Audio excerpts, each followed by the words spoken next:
Bas ka na lang, tatlo ah. Ay, wala kami ah. Ako kaya ba ito? Dahil ka lang sa akin, bas! Pika. Wag! Tumagin ikaw! Happy New Year! Happy New Year ka! Paano nga ba namin sineselebrate ang bagong taon dito sa may probinsya at kung ano ang mga nakasanayan namin ngayon na kung saan ay hindi namin ginagawa ng mga panahon noon. Hay mga kapalangga, sa video na ito ay ako naman inyong litsamahan para alamin kung paano dito sa probinsya ipinagdiriwang ang bagong taon. Mga ginagawa pag bagong taon na kung saan ay amin na rin siyang nakasanayan. Halika kayo, ay ako inyong samahan. Itong araw na ito ay andito kami ni Mike sa may bayan. Kasi nga ang araw na ito ay Martes. Ito ang tinatawag naming Market Day. At nagkataon na nga rin na napabili kami dito ng toyo at ginamos at mga maliliit na hipon na kung saan ay aming pampasalubong sa Maynila. Grabe mga kapalangga, kahit ginagawa ko ang video na ito ay takam na takam ako. Kasi nga kahit ilaw ay pwede mo na siyang kainin. Kami ay pauwi na at dinaanan namin dito ang naging teacher ko ng high school. Kasi nga siya ay nagbebenta ng mga puto-pao, puto at marami pang iba. Pandagdag namin sa aming handa sa bagong taon. Ito nga po pala ang kambing na kung saan ay nabili ng aking ama, na kung saan ito ay kanyang iihawin or ikakatay sa Tagalog. Kasama niya nga dito ang aming kapatbahay. At dito nga mga palangga ay tinutulungan ako ni Papa at ng asawa ng ate ko na mag-ayos dito ng trapal. Kasi nga ito ay aming gagamitin dito sa bagong taon. At dahil nga nag-request si Mark ng lechon belly at ito ang kanyang paborito, ay atin siyang sinunod. Kasi nga ay atin siyang bisita. Dahil kung hindi lang ay hindi ko talaga lulutuin to. Napakahirap kayang gawin. Dito pa lamang ay pagtatali ay napakahirap na. Paano pa kaya kapag ito ay lulutuin? Napakatrabaho, diba? Pero wala tayong magagawa, ginusto natin to, kaya atin na siyang paninindigan. Habang hinihintay ko nga na magkaroon na ng baga o di kaya ng apoy itong ating inuling para dito sa lechon belly, ay tinulungan ko na dito si Mark na mag-set up ng aming paglalagyan ng Happy New Year 2025. Tingnan nyo nga naman, napaka-full support ng aking mga magulang sa aking kartihan na ginagawa. 3 taon ko na nga itong ginagawa, yung ganitong pag-set up para sa bagong taon.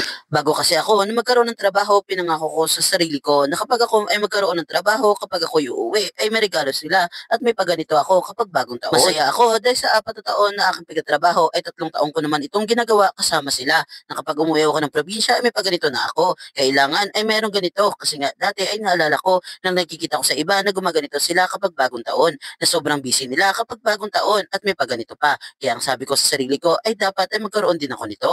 At luckily ay natuwa ako dahil nangyari nga. Sa totoo lang mga palangga ay talagang naiinggit ako noong mga panahong walang-wala kami. Naalala ko pa dati bagong taon ay wala kami talagang handa. Ni spaghetti, ni coke, ni tinapay ay walang-wala talaga kasi sobrang hirap ng buhay. Kaya ako ay nangako sa sarili ko na kapag ako ay nagkatrabaho at magkaroon na ng pera kapag uuwi ako ng probinsya ay kailangan may ganito ako. Magkakaroon ako ng Happy New Year na kung saan ay nakaset up talaga. Sobrang busy namin dito mga kapalangga. Dati ay pinapangarap ko lang. Ngayon ay nagagawa ko na. Ngayong 3 taon na ay akin na naging tradisyon para sa aking sarili. Sana sa susunod pa na maraming taon ay sana ay mas mabibiyaan pa ako lalo para maibigay ko kung ano ang makapagpapasaya sa aking pamilya. Dito nga mga kapalangga ay naluto na nga ang ating nilutong lechon belly. Di ko nga sure kung ito ba ay tama ang pagkaluto. Mukha kasi siyang nasunog. Dito mga kapalangga ay sobrang saya ko ng mga panahong ito. Kasi nga ay natutupad ko na ang isa sa mga pinapangarap ko. Dati nakikita ko lang ito sa mga kaibigan ko sa Facebook man or sa TV na may pagganito sila.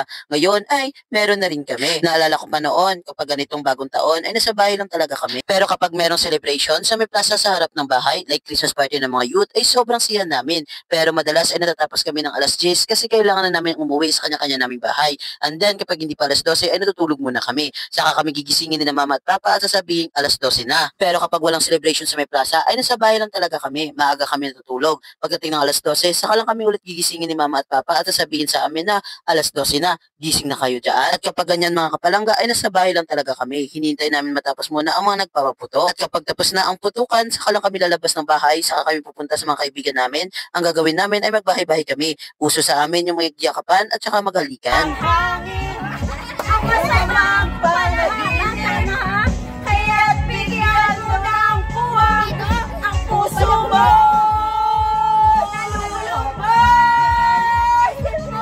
unti-unting nawawalat, nalilito, ang tulad mo'y parang usok, unti-unting naglalaho.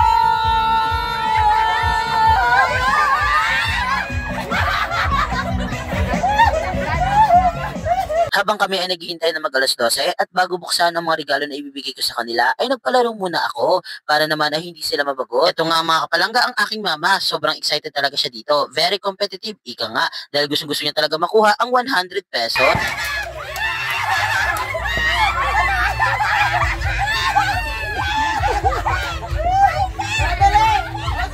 Hindi nga gaano kalakihan ang premyo na ibibigay ko sa kanila dahil lang sa isip ko ay laro-laro lang naman ito, kasiyahan lang kumbaga. Kung gusto niyo mapanood ang full video ay ito lamang ang link sa baba. Huwag niyo kalimutan na pindutin at panoorin kay 3 minutes lang. Pagkatapos nga namin maglaro at dahil malapit ng alas 12 ay naisipan ko nang magbukas na ng mga regalo. Dito ay isa-isa na nga nilang binuksan ang mga regalo na aking ibibigay. Itong taon ko na din pala ito mga kapalangga ginagawa. Sobrang saya ko nga dito kasi nga dati ay pinapangarap ko lang din ito. Ngayon ay nagagawa ko na. Gaya din sa mga nakikita ko sa mga video, sa mga Facebook, sa mga kaibigan ko na nagbibigayan sila ng regalo. Ngayon ay nabibigyan ko na rin ng regalo ang aking buong pamilya. Lagi ko nga sinasabi sa sarili ko na kahit hindi man ako nakakatanggap ng regalo na material mula sa kanila, yung makita ko lang silang masaya at na-appreciate nila yung mga regalong binibigay ko, ay yun na ang pinakamagandang regalo na natanggap ko mula sa kanila. Hindi man gaano kamahal ang mga regalong ibinibigay ko sa kanila, pero alam ko sa sarili ko na na-appreciate nila.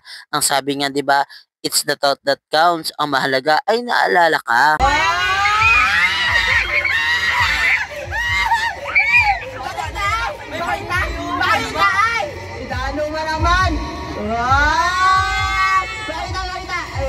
At kung gusto nyo nga mapanood ang buong video na ito ay nasa baba lang. Huwag nyo kalimutan din ang panoorin kahit 3 minutes lang. Happy New Year na!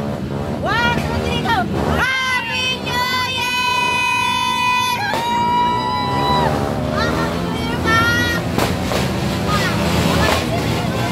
Happy New Year ka! Oh? Happy New Year ka!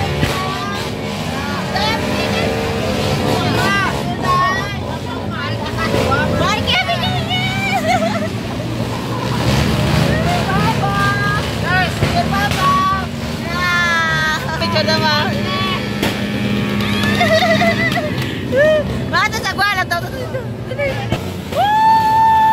Happy New Year! Ay, Happy New Year! Ay, Rita!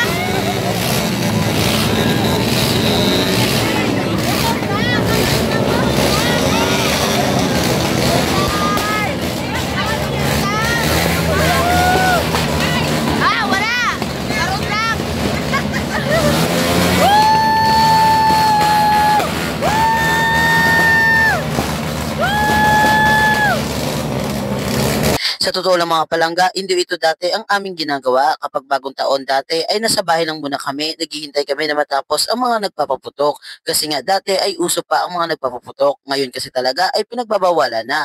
Kaya instead na magpaputok sila, ito na ang ginagawa nila. Nagpapaingay na sila ng mga motor nila. Gaya din ng dati na after magpaputok ay kami ay nagbahay-bahay. Katulad din ito na after nila magpaingay ng mga motor nila sa plaza ay nagbahay-bahay na rin sila. Uso dito ang yakapan, uso dito ang halikan sa may pisngi. Kaya ang swerte mo kapag kayo ay mayroong crush dito.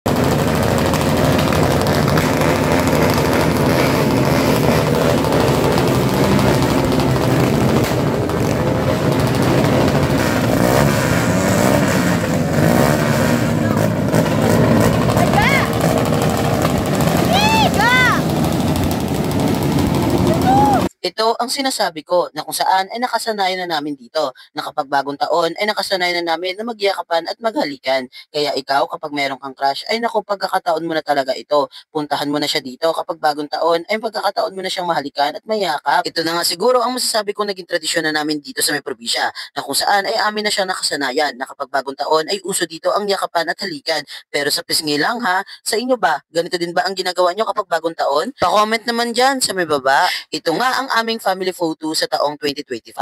Sana sa susunod na taon ay makompleto ulit tayo gaya ng taong 2023. Sayang di kami kompleto kasi nga hindi nakauwi ang tatlo kong ate. Sabi nga 'di ba, life is too short. Kaya kapag andyan pa sila, i-grab mo na yung opportunity na ibigay sa kanila ang makapagpapasaya. Hindi nawawala sa prayer ko na sana ibigyan pa sila ng mahabang buhay para patuloy at sa susunod na taon ay patuloy ko itong gagawin. Kaya mga kapalangga, hanggang susunod kong vlog ay ako inyong samahan at huwag niyong kalimutan na ako i-subscribe at subaybayan. Maraming salamat, bye-bye!